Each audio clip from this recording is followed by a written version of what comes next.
clear tu zong zong te in zawa in chibai kabuk le vek cheu ni zaina kan video tur chu politics ni loin bau zon na lampanga kha ani dai dona hei thalaka kan muang hianin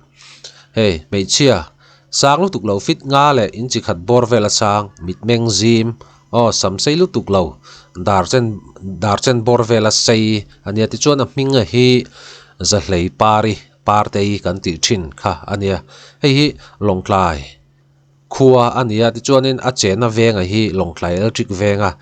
cheng mek kha ania ti chuanin tukin khanin anu le apa hi kan dora an ron leng hlol me an ril ru ha mel khop me eng po ni se min tran pui sam ro kan fanu partei hi a bona rei to a zon ngai na vak kan resi lova in hne na kan ron kal top maya nang ma in i thia mang angin khonga in zon na min pui ngot mai te tin kan he na an ron tlulut ve top maya ti chuanin hei partei nu le pa hianin mobile phone tak tak po kha an nei lova an tan chuanin thil ti kha a har don khop maya chuwan chung ke point partei nu le pa na min ngen na hi a za om maya mi te ta na mal som na ni tluka hlu hi khovela he na nge om chuang ti ril rupuin zanin he video ka ron siama ti chuanin za hlei pari partei hi ti hianin ka community khan ka post of voin lama hei group sang sanga min lo forward min lo share dar sakzel turing ka ngen chewa achan chu tuna hin anu le pa hi an ril ru ha to em maya an fanu hi bona rei to a engma achin kha hriat ani to si lova entin nge partei hi o mang ti ringot kha partei nu le pa ril ru khan om to a anu le pa chan kha han don puiula an ril ru ha dan turte po kha kan thra thiam vakin karing ani ti chuanin za hlei pari partei hi anaw hi aizola a oma vanun mo hi aizola hianin tuna hen om meka ti chuanin partei hianin anaw hne na vanun mo hne na om turin longtlai tang aizola pana ti chuanin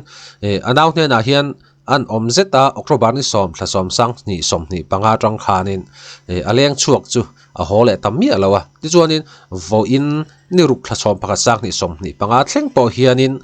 partei hi anaw vanun mo te ina hian ala hole mi alawa chu tuna hian anu le pa ril ru amang ang em mai eng tin nge kan fanu partei hi ong mang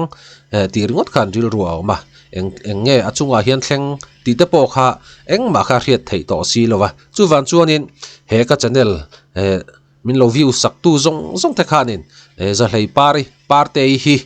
lo mu emo a omna hria emo kan hria ni kha chuanin hei ta hian mobile phone number ka ron da a hei hi ka han soi ve sim anga 8119 818 325 a hianin in lo call anga ti chuan za hlei pari partei mel hi min lo chin chia sak tlatula in mobile phone ate po khan thei chuanin thalak hi lo save ta ula ama hi hriat har lutuk ani lova fit nga le in chi khat bor vela sang mit meng zim